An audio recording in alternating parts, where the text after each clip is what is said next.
everyone, and welcome back to RHAP's coverage of Jet Lag, the game. I'm your host, Taran Armstrong, and joining me in our seasonally discussion about the Jet Lag seasons, it's the Jet Lag boys. Adam is with me. Hello, Adam. Hello, Taran. Sam, you're so little in frame. You're all tiny. I know it's very wide. Well, I'm just actually, a in the little boy. next season, we shrink him. It's a Yeah, challenge. that's That's right. true. That's one of the challenges. It's Spoilers. actually really awesome for airplane legroom. Ooh. Yes, little Sam is here. Sam, how are you? Aside from being little. I forget every single time that they can see us on this thing, and I panic in the minutes before we start and realize that, well, either I have to comb my hair or put on a hat, and we see which one I decided this time. Yeah. Yes. Yep. I've gone through that before as well. Ben is also joining us. How you doing, Ben? I'm good. I'm excited to be here and to talk about Jet Lag, the game. I'm Yes. self-conscious about how good y'all's backgrounds are compared to mine. Well, you could fix this at any time. You could do this. But this You is could make it really nice. this is my office. This is actually the Wendover Productions LLC actual office that Ben and Adam never experienced because they live in New York. But I have completely bare walls. It's pretty grim in here. You I'm here for work I'm out here of for this work. exact space, Yeah. and you haven't decorated. I got a guess you poster get, like, a there. lot. Okay. I got a poster there, and I can see the buses go by there, and that's all the stimulation I need. In my mind, the poster is like a kitten hanging, and it's like hang in there, You want to see the poster? please. I'll try to show the poster without We, doxing we myself. can't do this on our podcast. We don't have the power. No, it's true. Oh, that's nice. Oh, I've never seen that before. No, I didn't. Because know you're that always you looking owned that way. Mm-hmm. Yeah. yes. If there So are that's audio cool. listeners, you are missing out on the poster, and I'm not going to describe Yeah, it. You have to come to and watch YouTube. the video. Yeah. Yeah. Yeah. Well, I'm excited to do this interview because it's like, you're gonna actually like ask us questions. You can like even probe a little bit and stuff. Like when we do our podcast, we're shills, right? We're freaking Yeah. shills. We're interviewing ourselves. But please we're don't only probe answering me the too questions much. we want to say. I only like to be lightly probed. Lightly Yeah. probed. Yes. Listen, I'm here for the probing. That's what we do here, and I'll be probing about season 16 of Jet Lag the game, Hide and Seek UK. And I've got to say, right off the bat, before we get to the probing, I loved this season. I thought this was very fun. thank you so much. I think the UK, it's a country I've been to a decent amount, so like there was a little bit of connection there. But I also just felt like the actual runs were very fun. We had a cool mix of like actual travel content and adventuring with some fun gameplay here or there, whether or not it worked out. And of course, there's plenty to talk about when it comes to, I think, the hide and seek format and especially the seeking end of it, as you guys talked about on the layover and how sort of optimized it's become. I really enjoyed this season. I thought Ben's final run was so fun. I thought that Sam, I don't remember the name of the location, but the very boring place Milton that you went to. Keynes. Yep. Milton Mhm. Keynes, thank you very much. I thought that was great. So kudos to you guys to start this off. I really enjoyed it. I'm wondering if that is the general vibe you've gotten, because I think it's kind of the general vibe I've seen. Are you on the Reddit, Taran? They're so mean. Don't- on the Reddit. I dabble. Yeah, but you're They're so fueling mean on them, the Don't give Ben. them If you oxygen. admit that They- you read No, it. people liked this season. No, I think their Yeah. overall response was very positive. I saw a lot of people saying basically, I really liked this season. I think that they should adjust the game design for the next time they play hide and seek, but I still really enjoyed the season. I feel like that was Yeah. the overwhelming consensus. Well, and I think there was no feedback. There was no like overwhelming feedback that we did not agree with. Like, Yeah. No, No. we literally discussed prior to the season even starting post-production kind of the exact thing that the audience is observing. As always, don't want to focus too much on the limited downsides of a season that was very fun overall. But like, I think we recognize that, yeah, we probably need some freshness next time we do this in some way. The Well, funny you thing guys is are in it. they Oh, go ahead. Oh, sorry. The funny thing is they know that I'm always reading their low constructive criticisms on the Reddit. And so they keep doing this thing where they're like, guys, we have to have a positive thread about how much we love Jetlag the game. And then they post that like once every week. And then I have to go in there and be like, it's okay. You guys can complain. I want you to Yeah. complain. I should stop going on there. I think we should have an off-camera conversation about this, about Okay, fine. Ben's I'm not, I'm relationship with going, Reddit. it's interesting what they say sometimes. Yeah, but Some you don't things need are to let them wrong. know that you're reading, because then Yeah. it creates Well, a Sam's on the cycle. Reddit too, but he doesn't comment. I mean, Exactly. honestly, sometimes it's a good thing for people to be aware of the fact that people will be seeing their comments, and I think that like I think it can sometimes like keep the discussion from being just. I think you can sometimes be more productive if you're thinking about things in a way that is like, okay, the person I'm criticizing might actually be listening to this, so let me, instead of just mindlessly complaining, let me actually try to focus on being constructive. I think there's something there. But I Yeah, also think, I we're- mean, oh, sorry, go ahead. Well, I just want to caveat. I'm partially joking, not entirely joking, because we do actually value, critique. I think in most cases, as I said, both with this and other things, the audience critiques we agree with. The nature of doing a show where we are designing games that Yeah. have to be, we can't script things. We can, I guess, but we don't script things. And therefore, sometimes things work great, sometimes they don't. That's the nature of things, and we always try to make them work more great. And therefore, we are always critiquing. Sometimes to varying, we don't always agree on each other's critiques. With the same thing. So it's always a process, and that's how we get better. Yeah, I think you've attracted an audience of people who are interested in critiquing and analyzing the actual structure of the games that you're building. And so I think in many ways, part of the fun of watching a season of Jet Lag is like, ooh, this is an interesting decision they made. I might have made it this way, or like maybe that if they had done this, it would have been better. And that doesn't necessarily mean that they're not enjoying what they're watching. It's more so like part of the fun in some ways. At least that's kind of how I feel. It's like, oh, this is like, I wonder if they had changed it this way, if that would have been better. And I'm enjoying that process. And Well, actually, one thing oh, sorry, along go those ahead, lines. go ahead. Oh, sorry, I went over you twice, but quick thought. Quick thought that maybe you agree with. One thing that I like about that, and I wonder if Ben and Adam agree with this, is like I perceive the thing that we are best at. We obviously each individually have different strengths and weaknesses, but like I don't think we're the best on camera improv entertainers in the world. I don't think we're terrible. Clearly, people enjoy that, but like I don't think Pretty that's good. what people. Thank you. That's what I was looking for. But like I think that what we really try to be best at is game design. So like I think the audience recognizing that and recognizing that as like the core of the show, and the thing that they critique, and the thing that we are focused on, I kind of actually like that.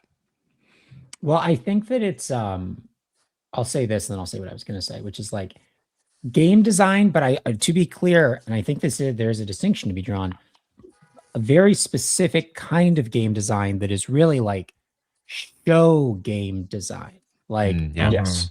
I think that the thing that we are trying to do is different than just designing a game that plays well as a game. We're doing something more particular, which is designing a game that if you actually play the real game and actually, like follow its incentives, would create a good show, which is a very difficult balance to hit, because it would be a lot easier to design games where it's like, well, if you actually tried to win at this game, you would do this. But because we're making a show, we're going to do this other thing, whatever. We try really hard to make it so that genuinely us trying our hardest at the game makes the best show. And that is, I think, a very particular thing.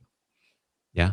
I think that's a very good point, and I think it's a very important part of, and I think that's also like what a lot of people will be thinking of, like what will make for more entertaining runs. I think so. For the UK, I think that there was this notion that you kind of got like a series of runs that felt solved so quickly because the seeking portion was so streamlined with like the same questions in similar orders where it was like, boom, we caught them.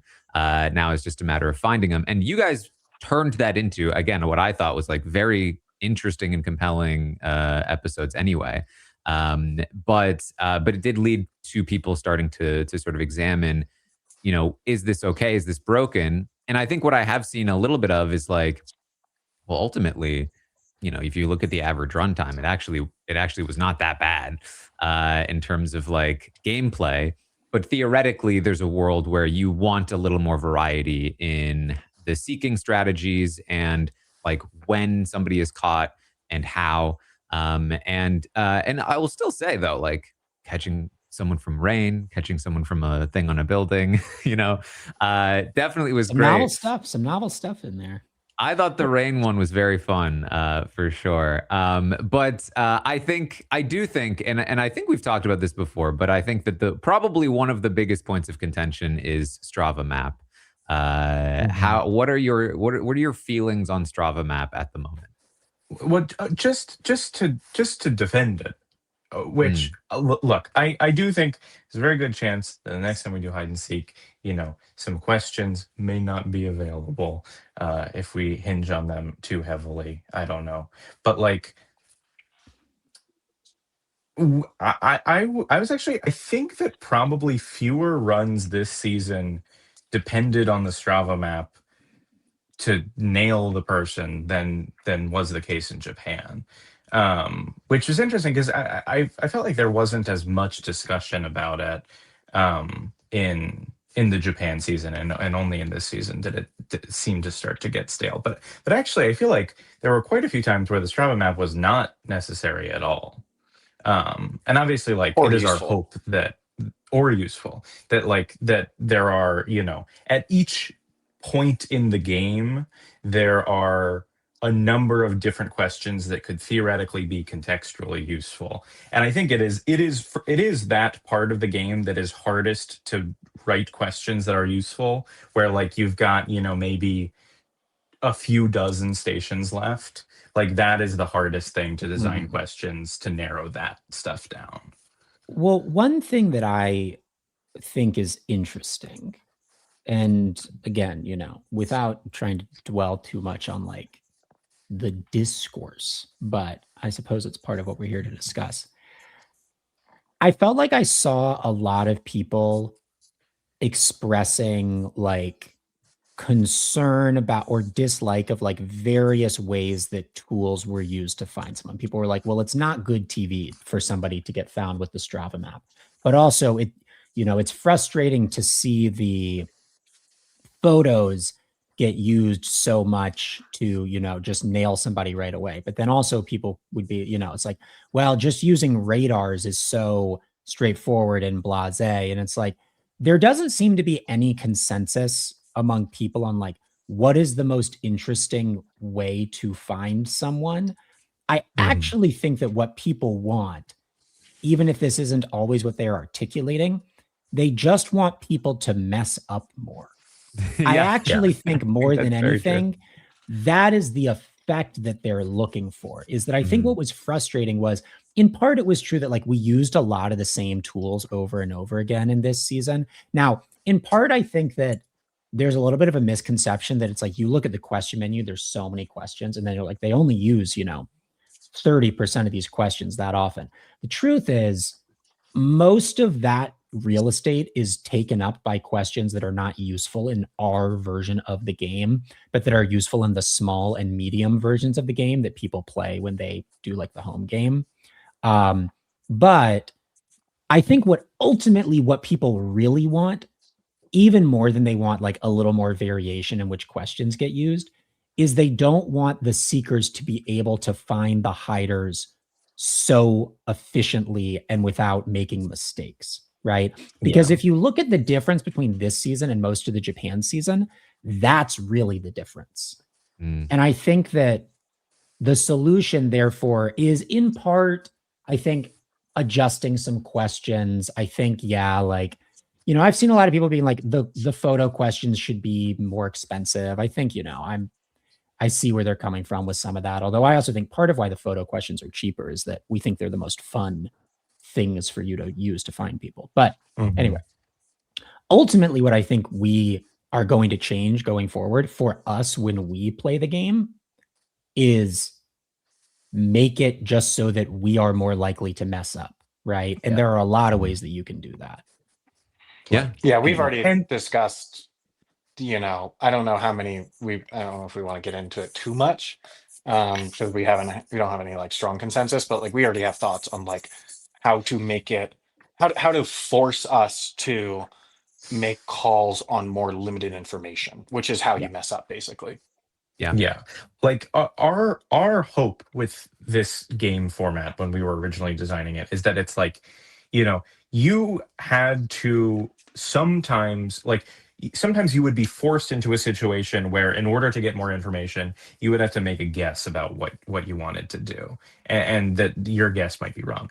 And I would actually say there were a number of times this season where that happened, and the seekers just We were so just right. happened You to guessed be right a lot. Yeah, I noticed that.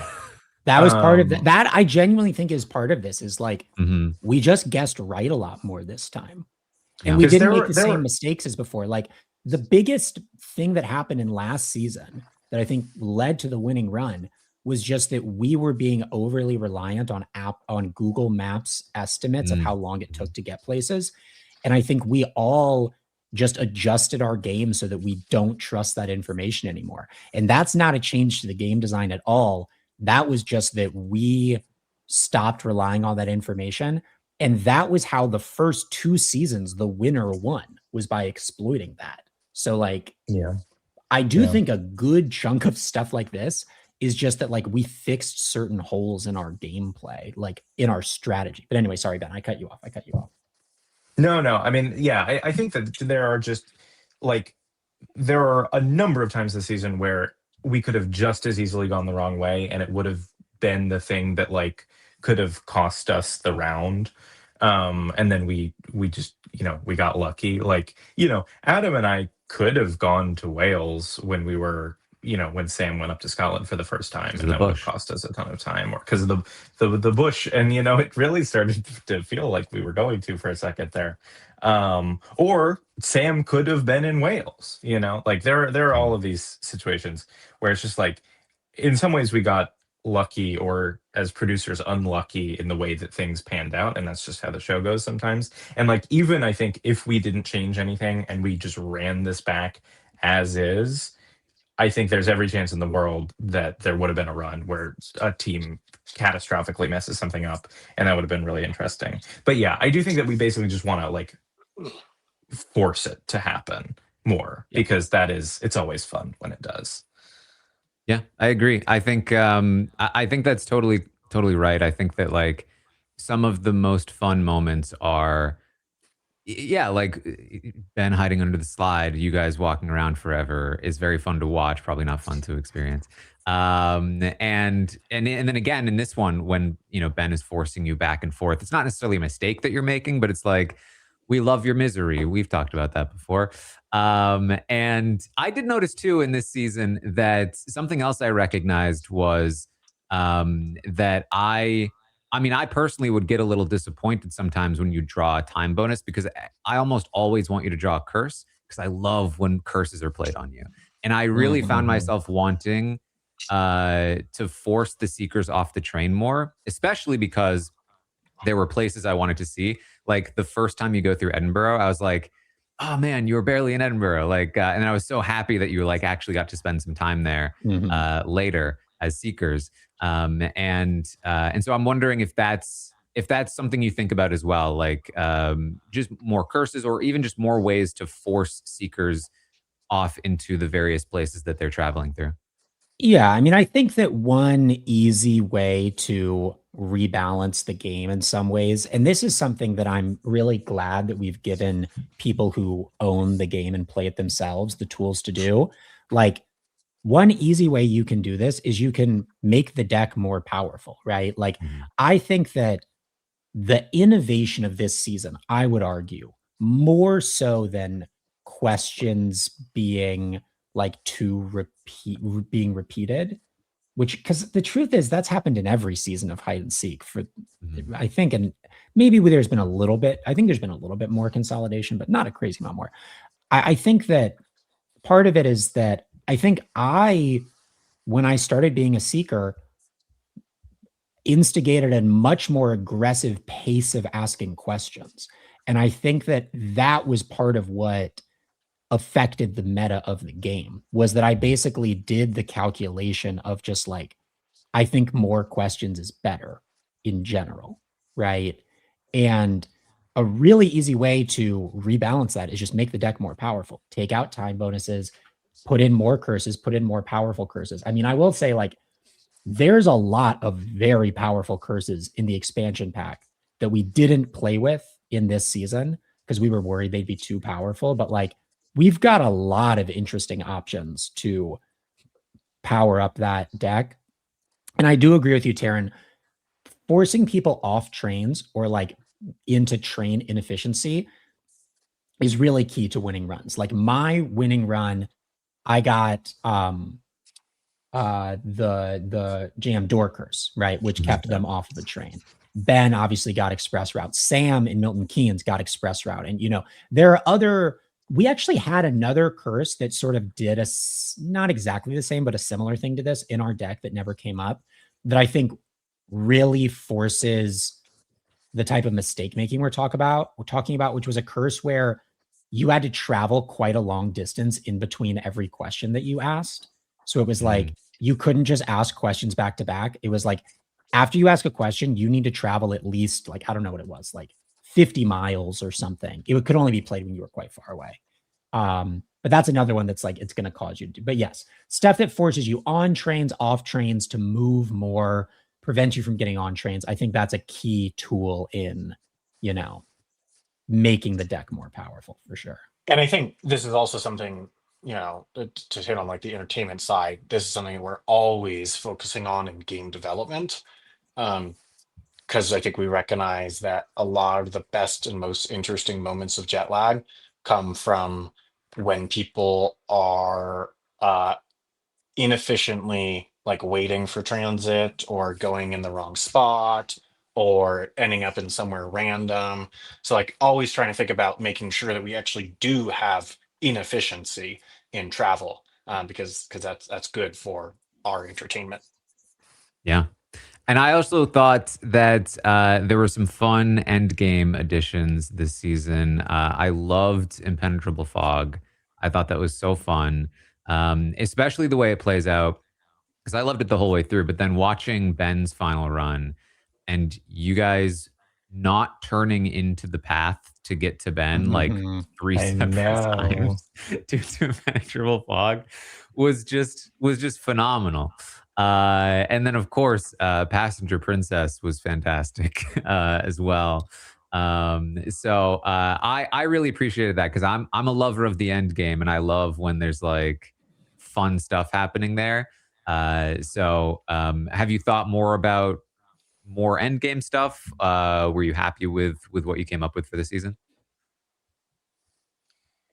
Yeah, I would say, I mean, I don't know. Like, I think that we kind of have ambivalent feelings about the end game because, like, in some ways, it is like not as structurally interesting as the rest of the game, and so we have made moves in the past to kind of like cut down on it and like condense it, and I mean, make like sure that season it one of hide and happens seek, faster. the end games got crazy in some instances, Right. and that's why we created the rule that you had to hide within 10 feet of a path. Yeah. Yeah. But then again, it's like it's also nice to have the game, you know, have that degree of unpredictability of like, you know, even if they get there with 3 hours to go, you've still got a shot. And like it is also one of the things that gives like the hider the most agency in the game, over like what they can do to slow the seekers down just by finding a good hiding spot. So I don't know. I think we will definitely look at it more. I don't know think what to that say. I think that what's complicated about the end game is that, again, this is really from a storytelling like show perspective.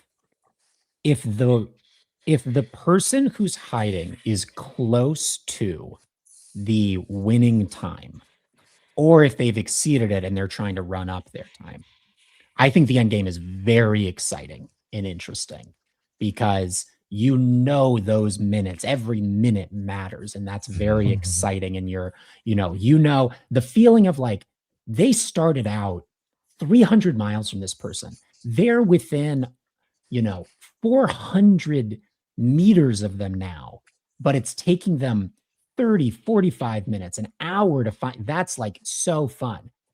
I think that where the end game can be difficult, and I think in some instances in this season, we took pretty aggressive approaches with editing the end game, was if you arrive in the town and the end game has started and they're 5 hours below the winning time, the end game, you know that they can't win, because in the long game and the middle game, things can go really wrong, like really wrong, and you could get totally stuck and so many hours could be added.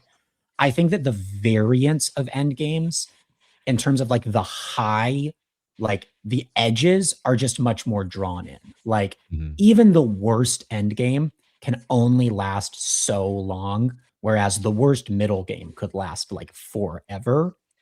And so I think that's a big place where the end game is interesting, where it's like sometimes when the round is close, like in Ben's final run, I think the end game is so exciting. It's like the most exciting part. And every minute you're like super in it. I think on the other hand, in Ben's first run, the end game, we had to really cut down because that was actually quite a long end game, but we had like 6 hours to find him. So it just had no stakes. And I think that's where, like, again, it just so relates to the circumstances of the storytelling and like where people are competitively. Yeah. Well, I think I want to talk about some of the highlights from the season, because one of my favorite parts was the Swan gambit. Swan The Swan Strat. Swan Strat. Sorry, Swan Strat. Yeah. And followed up by the pigeon rebuttal, I guess. Yes. I'm like, not convinced those pigeons were real. I think we should send that to the referee. What, like, I mean, you talked about this in the layover, so I don't want to like dive too deep into it, but like, I, like you, Sam, was convinced that this was going to be a run winner when you got the Swans. And then when I saw the pigeons, I was like, I guess that could work. But I guess, did you have the thought? Did you have any thought that they'd have any chance with pigeons in like a high populated area like they were in? I mean, in the moment, honestly, didn't think it through that much because, might as well play it regardless. But, I think what's worth remembering is I think the last time we saw a similar card played was in Japan, when I think was it you, Adam, who played it on us? And I got like 8 seconds.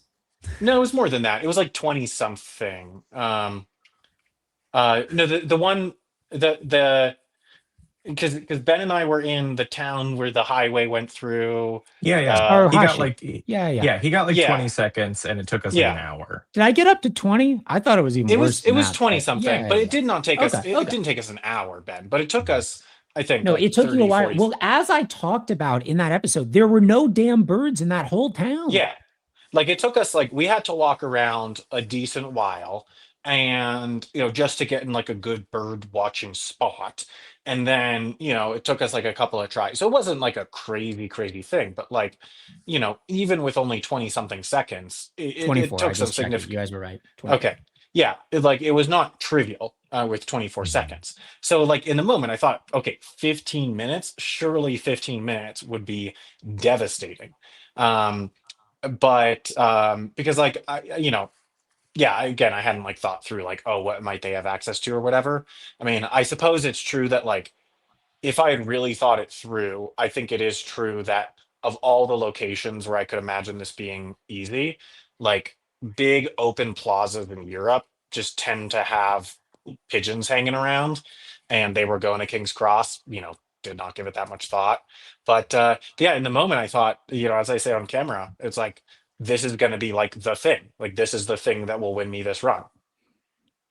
And am I remembering correctly that you were like, for Adam and Ben, like, was a zoo kind of like your last resort?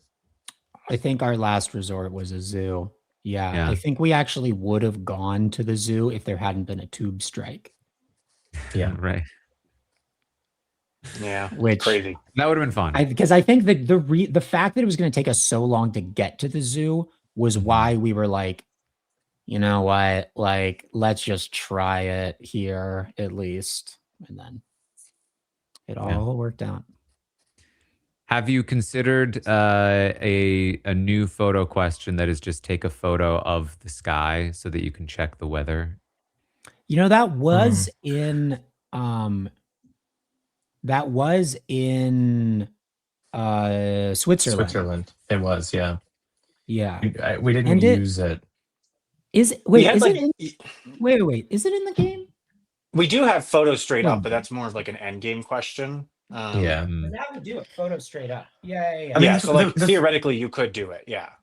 The fact of the matter though is that like there's a lot of photos that get you the sky anyway, plus something else. So, but yeah, we did. I didn't see the weather thing coming at all. That was crazy. Yeah, I was like, even in the moment, like Adam and I both had like the same idea at the same time. But, like, I remember in the moment, it was like more of like oh, wouldn't this be like a fun thing to do on camera more than like oh, this is actually going to be useful? Because I just was not convinced that the radar would so clearly, like, I mean, as many things was, there's like a combination of information, but it's like we could clearly see on the radar like a heavy band of rain, one of the heaviest bands around over Kendall. And we looked at it, and what was it in the end? Was it Strava map was the final? I guess we saw the river We didn't looked even right. do Strava map. It was that I matched the right. Yeah. That building popped up on Google Maps, which was crazy. yeah. But anyway, I will point out in the home game, it is labeled as the sky. It's not even photo straight up. It is photo of the sky. That's in the game. New strat if anyone hasn't used it before.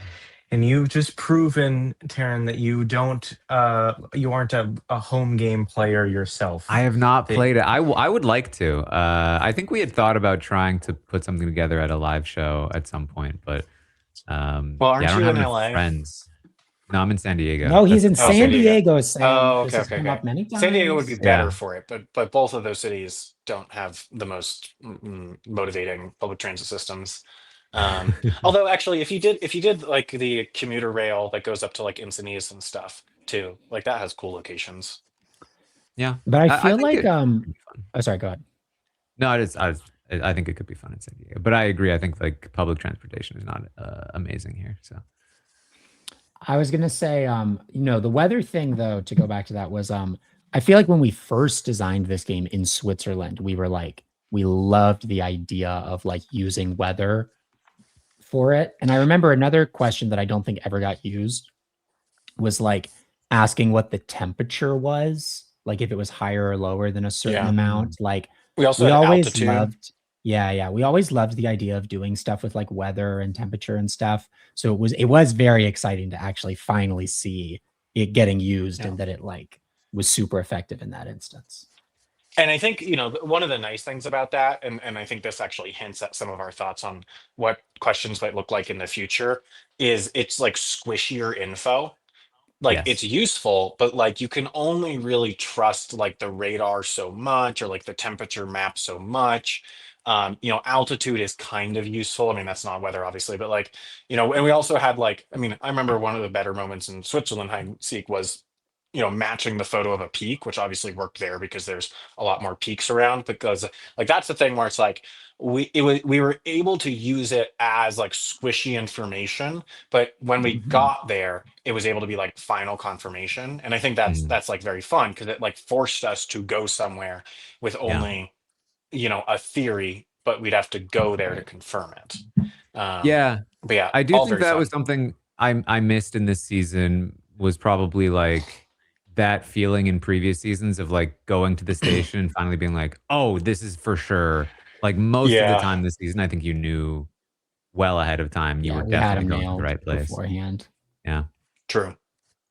I also have a question about some of the photos, and I'm sure you've talked about this, so I apologize if you have. But like, sometimes I am concerned with the lack of cropping or zooming in on the photos. Do you have a specific rule set for like Yes, it we needs to be have a a rule set certain? for all the photos. Yeah. Yeah, it was this is like probably the most annoying part of the game to like have to set up, but we were like, if you don't put parameters on all the photos are going to suck. And so every single one has all of these rules Yeah, you about can what you see it. do And have to again, I know people are include. listening, but like each one in here, it lists out like for these things for like grow, like park, it's like no zoom, phone perpendicular to ground, must stand 5 feet from any obstruction. Like Mm. mountain is like tallest from your perspective, max 3x zoom, top of mountain. We have like, and then they're actually in the rule book. I think we have even more extensive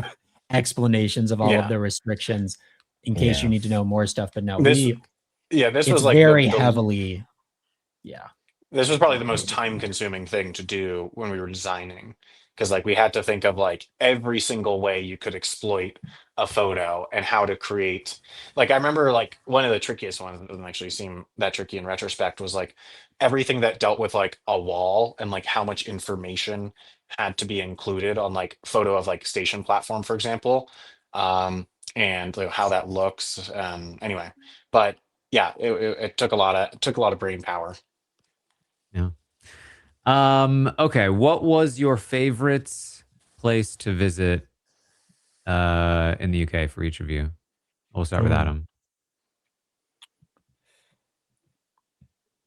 Mm, it's tight for me between, I think, Milton um, Keys, obviously. between yeah, the Milton Keynes. No, between Dunbar and Hebden Bridge. I really liked both of those places. Hebden Bridge was Mhm. so charming and fun, and um had all these little like bed and breakfasts there, and like it was just a very cool and the canal was so cool there. I just really liked it there. But Dumfries I really enjoyed too. Like I loved that it was in Scotland. We got an incredible lunch there. I think we talked about it a lot actually on the Layover podcast. There was this amazing like stand that we went to that had fresh seafood that was being caught like Oh, you mean in Dunbar? the Dunbar. oh Dunbar. Sorry, where Sam hit Dunbar. Sorry, Yeah, did I say Dumfries? yeah. Dumfries is where Ben hit. Yeah. Sorry, Dunbar.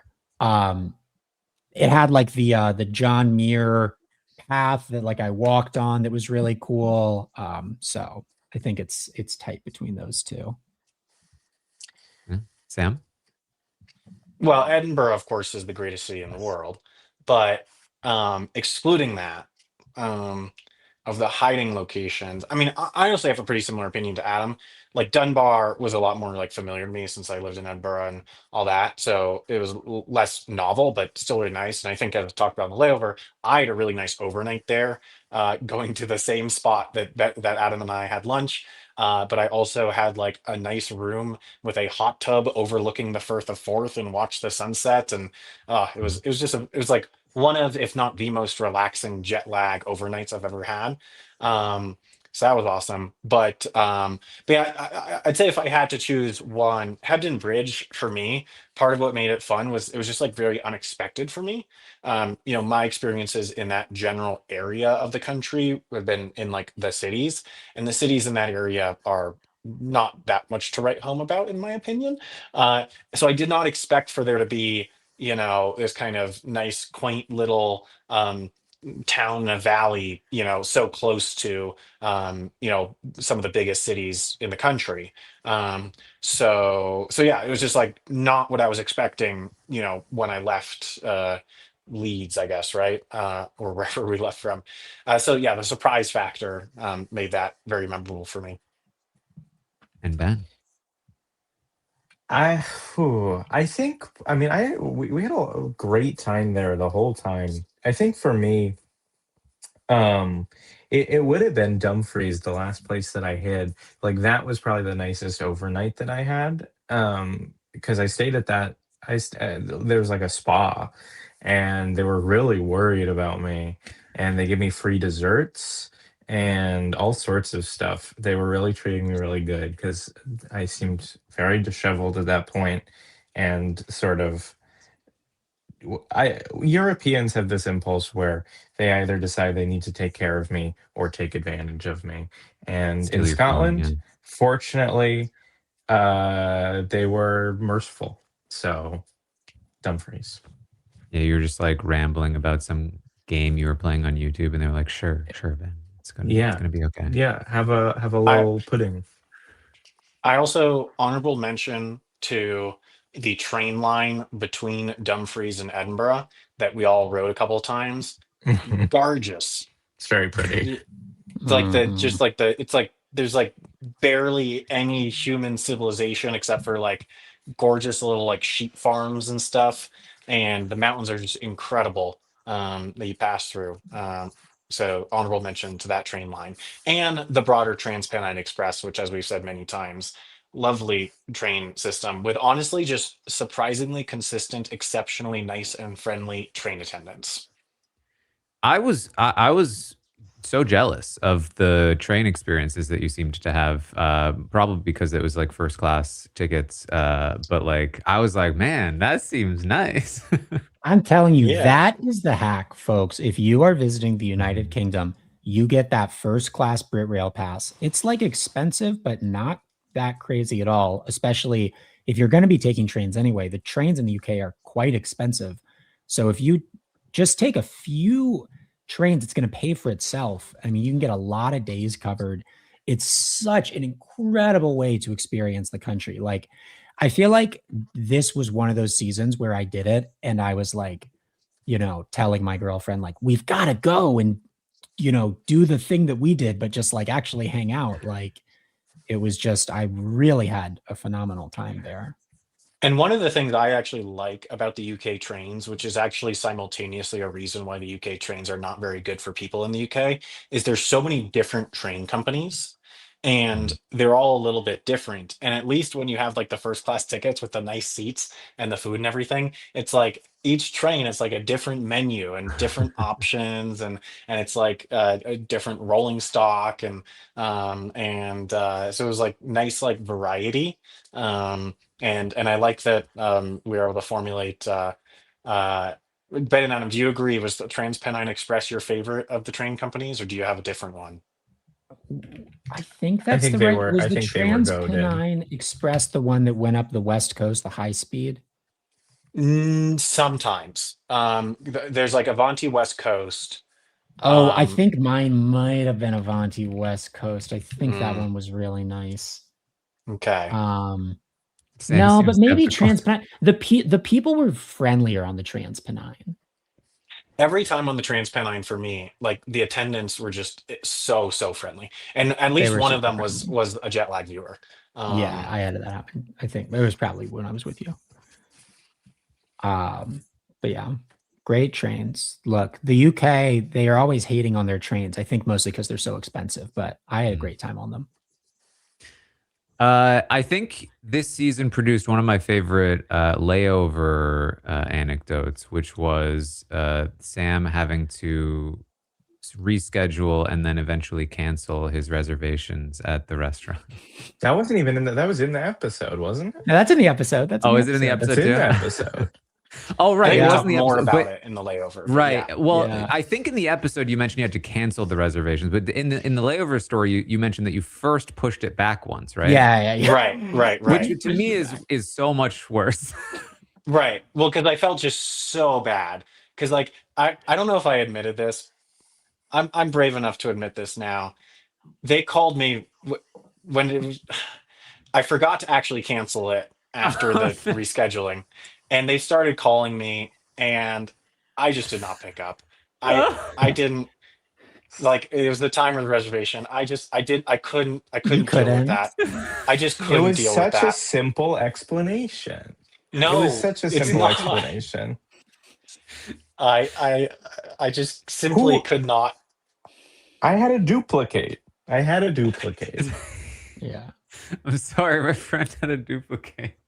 You had to duplicate. So that's it. That's that. Yeah. No, well, and I felt bad because it was really my fault. Is I was telling Sam, Uh-huh. because typically what we try to do is like while we are filming, we are eating as quickly as possible wherever we are and going immediately to bed. But if we can, what we try to do is to have like one relatively nice dinner before we start filming, and then one kind of nice one when we're done to celebrate that we've finished filming, right?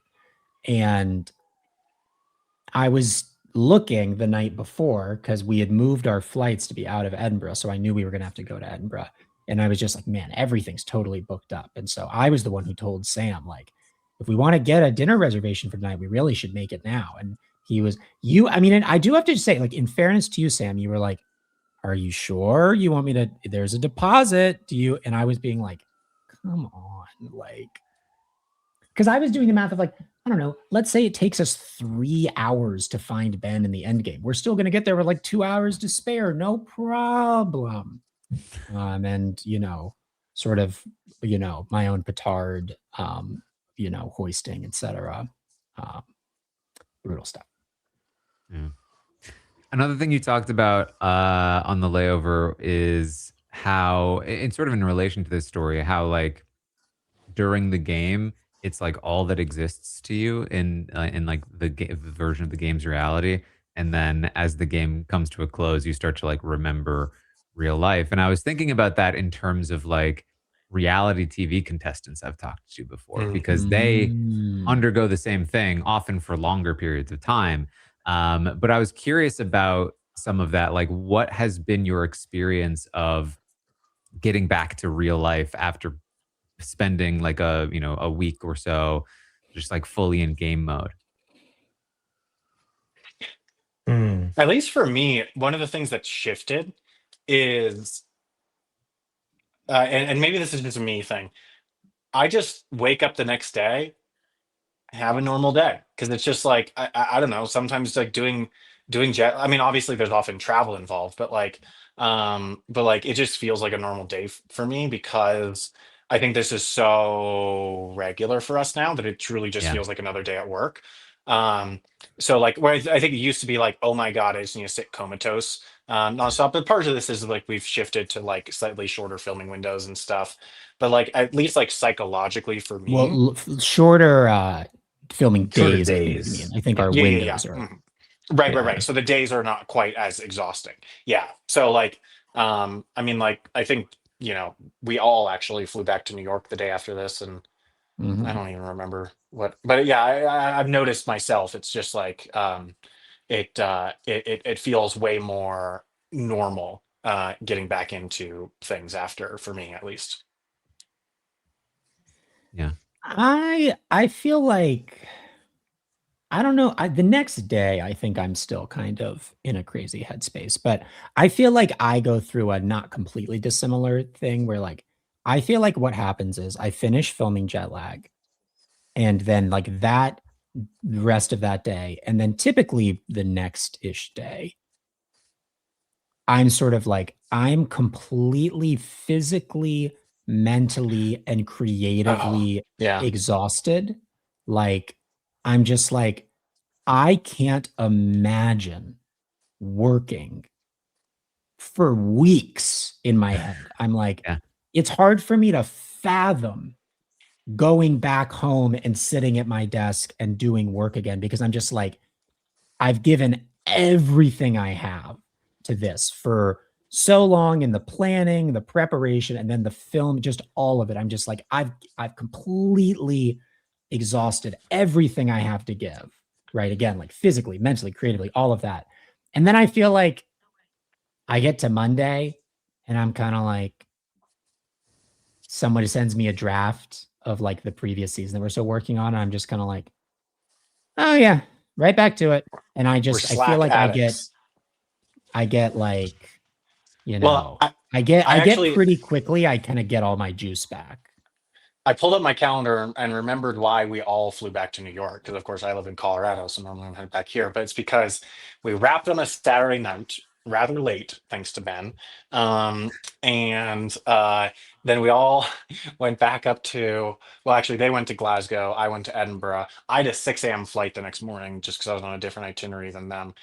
We flew to New York Monday, full Oh work my day. God. Oh my God. Yes, this was that. Oh my God. Yeah, but then Tuesday we had like the most crazy busy day of work ever, and we knew this in advance because we started with we were shooting a video with Variety, and then we went straight from there to our thumbnail and ad reads shoot that we do for each season, and Not this for was the just like it. UK, for the No, previous for the one, prior for season, Hide and yeah, Seek All Stars.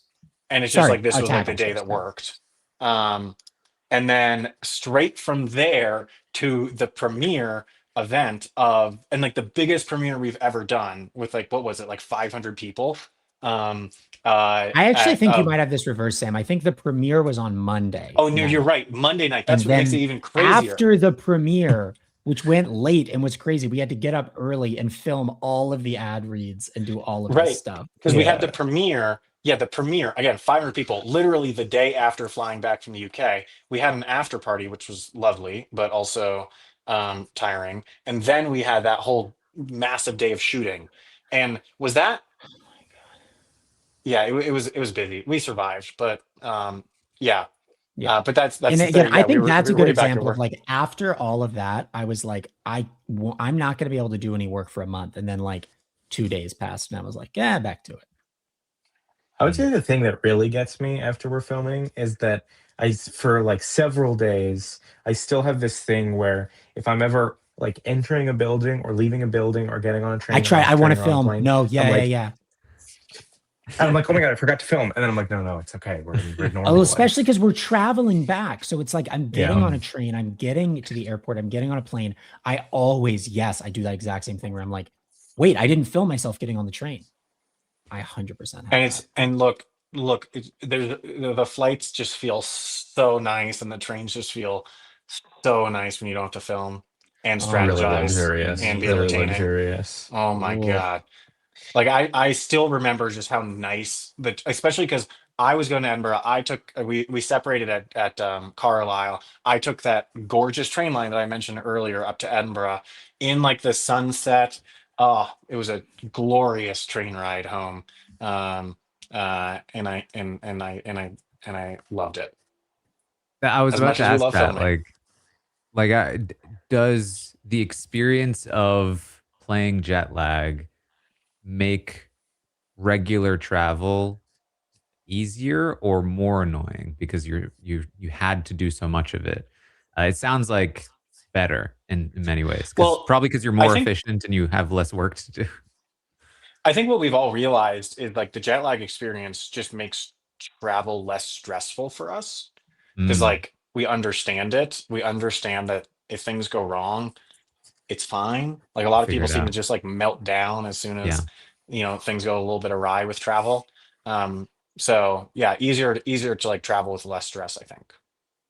Yeah. Because I had this thought when the duplicate happens and you are in Dumfries and you have to basically like ride the train once again. And I was like, man, if I was in that position, I would really want to just get off and just wait for the train to come back instead of actually having to sit on this train for another like 4 hours. But obviously you can't do that. But like, I would just feel like I never want to be on a train again for a week at least if Trains after are something like that goaded. happened. Love You a can never get enough train. trains. No, I That's true. love I a mean, listen, train. comparatively to any other means of transportation, Yeah, if it was thankfully a plane, I would feel differently. But Planes I are would tough. trains, die. love trains. I would quit on the spot if you forced me on a plane Planes Just are for at that tough. all? many Wow. times.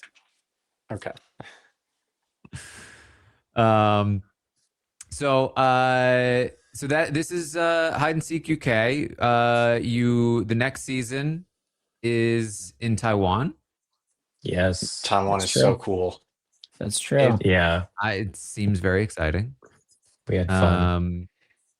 any teases? Anything you want to say about it?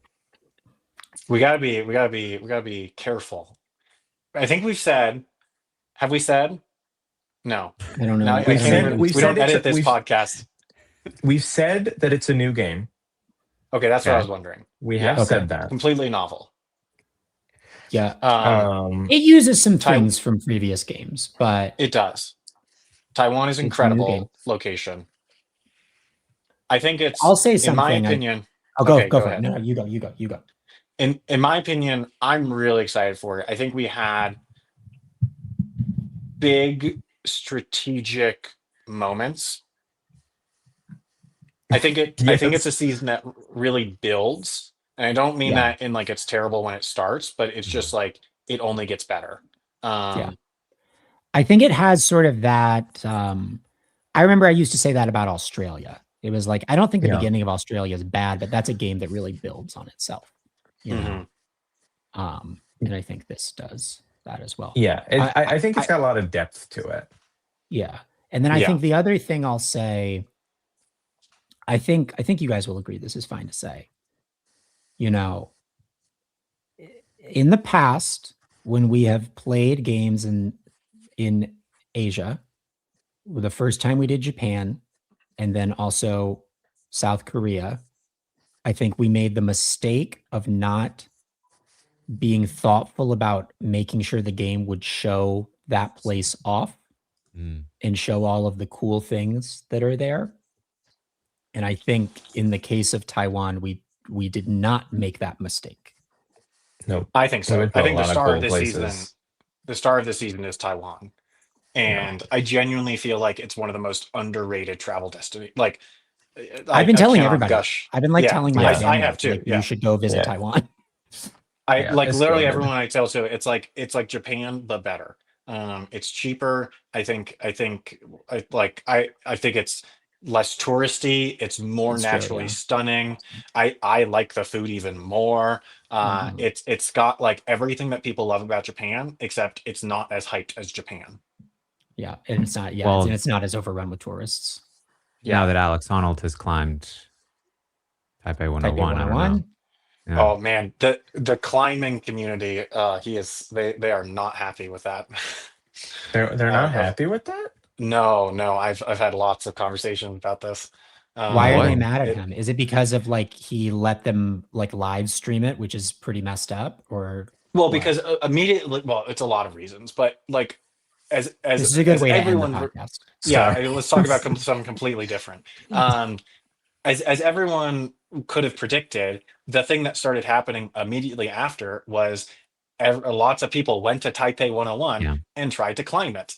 And I also, guess it's bad. I think there's a lot of talk about like bringing free soloing to a mainstream audience without the full context about the risks and Right. what goes into it. There's also a lot of discussion about kind of the weirdness of framing things around his wife, and like Yeah, that was there's really sort of weird. like an implicit like acknowledgement that like the reason a mainstream audience would watch this who don't care about climbing is the question of does he die. So, yeah, what is he? And- Is he gonna die? Right.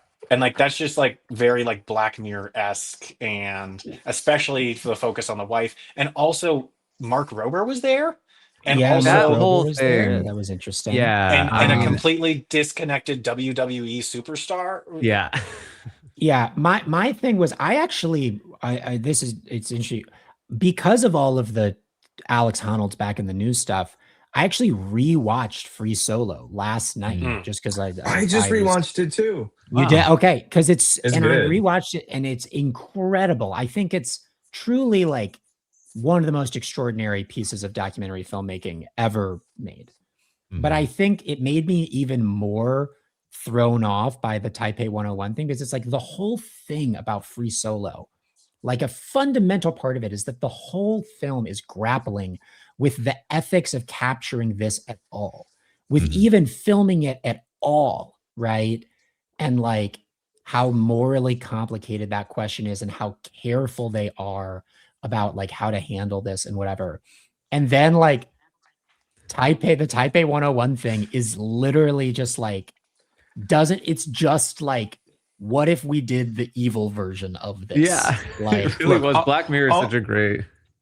All of this is to say, Taran, we should not have done the free solo Taipei 101 challenge in our Taiwan season. We regret This is it. what I was we're trying to gonna get at fuck, with you. we're cutting. I No, did do it. I I thought we were managed to cutting make it to No, the top. Ben, you're I made not it to supposed the talk top, about and this. it was fine. And you were also but, drunk at the time, right? That was and part I of was it. really drunk. Yeah. But it was it worked out in the end, but we won't do it again. We won't do it again. And we regret Good to know. Good to know. All right. Well, anything else you guys want to bring up or talk about before we wrap up here?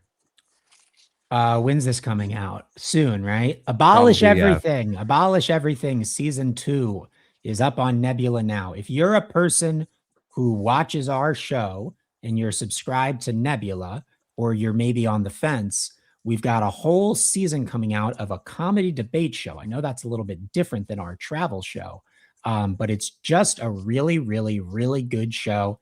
And Ben and I are both on it, and it's a lot of fun, and comedians roast their pet peeves. And season 2 is out now. And boy, howdy, it would sure be great if you went and watched it. Boy, howdy. Yep. Boy, And if howdy, you, and if you're critters. on the fence about it, then you can see like some clips and stuff on like our socials and see if it interests you. But just check it out. Maybe give it a little watch. Maybe watch it. I recall you mentioning also that like you had taken feedback from season 1 and tried to incorporate it into season 2, which is interesting. This is accurate. Yes. Always. So I would say their mistakes were made in the sound mixing of especially the early episodes of season 1. And then also I think and I was very much part of this, I yelled a lot when I did my presentation because it's a big audience of people who are laughing and cheering loudly. But when you don't, especially if you mix it weird, it just sounds like everybody is screaming. So what we have done is we have told people not to yell so much because we realized that in a live show, it works fine, but in a film show, less good. People are still passionate. They get worked up. Also, we have fixed the sound mixing. Also, the episodes are all a little bit shorter. Everything's a little bit tighter, which I think is nice.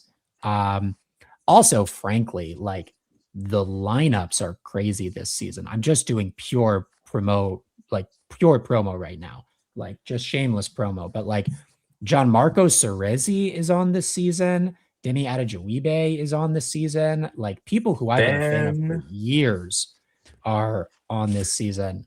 Like, and a lot of names, like, I don't know, that in the comedy community, like, mean a lot as well. So I think it's like, as you'd hope for, I think everything in season 2 is just like a little bit better, because we got better at making the show. So everything I think is better. And Ben is very funny, as always. And despite him being he just sells his soul to whichever side, kind of willing to It's book true. him. Well, I had to. And Adam is funny both too. establishment Because Adam is and on this season. anti-establishment. Yeah, I did notice. Adam is also Ben's funny. playing both sides. Yep. Okay. Yeah. Well, All right. we did it. That's it. We did. Thank you all for being here. It's always fun to chat with you guys. Again, one of the things I love about the show is the openness that you have with your game design and your thought process. And so it's always so fun to be able to chat with you about what you learned, what you're interested in moving forward. And like I said, We have no media training. We have no media training. I actually do, but Nebula yes. made sure I did have that, but Oh, wait a minute. I remembered the thing I was going to say before. We're at the end. I'll just say it really fast. I was going to say a thing that we've talked about before of like, one reason I think people are really engaged with the game design is that like part of the show is an interesting meta narrative about like, how well did we design the game, right? Like when you watch a basketball game, you're not like, how well is the game of basketball designed? You're just watching the teams compete. But because we designed the game and it changes, I feel like part of the show is people are like rooting for the game to function well, which I think is like an interesting part of watching. Anyway, sorry. I remembered I was gonna say that before. We can wrap up now. I'm closing thought. All right. Final plugs then. Where can people find you all? Obviously go to Nebula, subscribe. Yeah. Internet. We were on Instagram, I And guess. Yeah. Instagram and Instagram. YouTube. Follow me on YouTube. Instagram. Follow us on Instagram. There you go. If we have enough Instagram Uh, stuff, people give us free stuff. No. Yeah, I'd love to get some free stuff, dude. Free stuff. Gotta Do you juice get those free stuff, stats. Taran? Not that often actually, because I'm not super. I don't do a lot of like sponsorship stuff, unfortunately. But We don't One either, but I'd time, love to get some one free time stuff. I got a bunch of protein chips, ooh, and I have a shirt from a protein chip company that That's DM'd me on something. Instagram, but I never Cool. were they promoted them, good? so they didn't give me more. They were actually pretty good. Yeah, Hmm. I Are you would going to say promo the them, brand? but Are you going to make it have been worth their while to give you the chips? I don't know. Is that a loud term? I don't care. You're It might be plugging worth make protein it worth their chips? while. Wild WILDE protein chips. They're pretty good. Look at this. They've gotten exactly what they wanted now. Now you've Oh, made well, it actually, I you've had made it those worth it once. for I them. didn't like them that much. Well, Shoot. that Now we're balances it out. screwed. Yeah. Listen, this is Well, I think Snack Zone is a great way to incorporate. Snack Zone becomes corporate, and all of a sudden it's I think always that's a perfect sponsored idea. snacks. Snack Zone. it's actually, we should, yeah. Remember when NPR said that that's how we functioned? Yeah. Well, they implied it. Oh, They they implied implied. that you were promoting snacks and Snack A Zone, or just professor in from, I general? think, Brown University implied that the snack zone was corporate Well, astroturfing. because they have these like journalistic standards where it's like they can't really do stories where they just interview like one perspective, so they always have to find like the Right, other so they found this perspective. professor who was like, fuck Like, those guys. well, yeah, like I was That's like, not what they said. Big no, pizza but it's vending just machine like is I'm an behind the expert jet in lag social boys. media. Yeah, but like the expert clearly had like never watched us or anything, so they The just expert talked was like, the generically. problem with these shows is when they say something, food is great, you don't know if they got paid or not. And like, look, let me be clear. If somebody wants to pay us to snack zone something, Yeah, with a I'll shill. do In a it. heartbeat. I'll absolutely do it. I'll do it in an instant. We're But just that proving our right. has never happened before. And we also follow proper FTC disclosure guidelines. Yeah, we would like good disclose boys. it, obviously. Yeah. Like, Yeah. The only people who have ever given us money to promo is Magic the Gathering. But if you want to give us money to promo your cool thing, this is DM cool. me. Now we're using the end of Taran's podcast Okay. to promo that We we simply will must promo. let I Taran do end I the do love the podcast. idea of like you know what, some people are like, oh, I didn't give them an example of this before I aired it, so they have no control over what like the review is. So I love the idea of you being sponsored for Snack Zone, and then your review of it is Well, and that would be a full snack zone. Is just the Yeah, one line. exactly. Yeah. All right. Well, you can find. I have a book I wrote about Big Brother. If you're interested in learning about that show, it's pretty fun. It's called Behind the Mirror. You can find it at taranarmstrong.com. And I also have a Patreon where I'm watching shows and talking about stuff. So find me over there. And thank you all for joining. It's been a good time. Hopefully, we'll be back again after we watch some Taiwan shenanigans go down. Thank See you you, all next time. Taran. Bye. Bye. This is RHAP. We know reality TV.